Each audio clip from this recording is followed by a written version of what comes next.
Hi everyone, welcome to this little short educational video teaching you about trampoline parks. That's right, I'm Troy Richardson. I'm a zipline and aerial adventure expert. I go into these places and see some of the things that are sad but true. In 1983, when I graduated high school, if you would have told me I was building a training program called Training with Music in 40 years, that's going to help the zipline industry and the trampoline park industry be safer, you would have thought I was nuts. Especially if I told you that I was going to use videos and songs from Bon Jovi, like Living on a Prayer. Because it is sad but true. Trampoline parks need to have questions. Before you go to a park and you're going to go pay them, ask them these questions.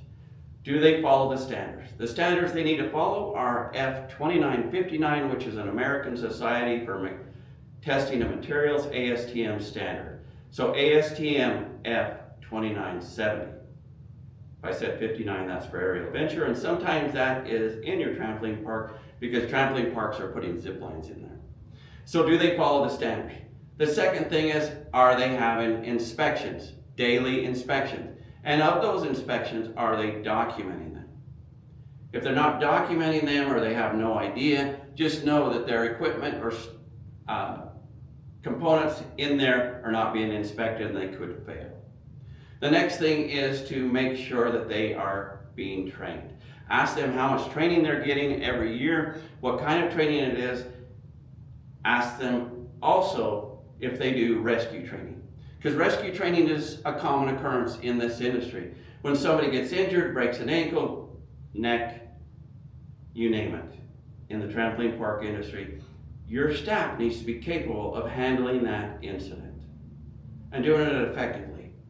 And we can help with that. So Training with Music is going to address that. So once again, if you're a park owner, let us help you. We can help you with the manufacturer's guidelines, which you're required to follow, the standards which you are required to follow, the regulations in your state which you are required to follow. These include trainings of 40 hours every year. And that's an easy thing to do. These trampoline parks that you're running generally make about a 25% of everything that comes through the door. Now let me tell you about a little trampoline park that I visited this past year. I came to them because I knew that the standards of 2970, the trampoline court standards, were adopted by the state of Utah in 2019. I was part of that. And so I asked him, I said, who is doing your annual third-party inspections? Because I can do that. I'm an engineer, I'm a subject matter expert, I know what to look for, I know how to inspect a course. Because I go in all the time and inspect it after an inspector missed a whole bunch of things and somebody got injured. And that's going to cost you money if you're an owner, because your insurance is going up. I recently talked to one of the biggest adventure parks with trampolines in the country. They hired me, and they told me that they had a hard time getting insurance. This is the biggest player ever. Ones with lots of money to keep throwing it out there. The big problem is training. We need to train our staff to be able to handle situations and make our establishment funner. So when I asked this trampoline court, who's doing your third-party inspections? And they told me the trampoline park that's about 10 miles away comes down and does their trampoline inspection, which is a third party, it's quite extensive. And then they go up there and do their inspection. Hold on, I just said hypothetically? Because that's not a third-party inspection, but they don't care. And that's what I find in the industry. They're making so much money that they're relying on that waiver. And let me tell you, 99 out of 100 people who sign the waiver and walk out of there limping or injured believe that that waiver protected you as an owner. The thing I want to tell them is 99 out of 100 of you injured have a good case. Because the odds are training was not kept. Documentation was not kept for pre-use checks. Standards were not followed. And that is 30 patrons for one person in your trampoline park. We can easily get around that one.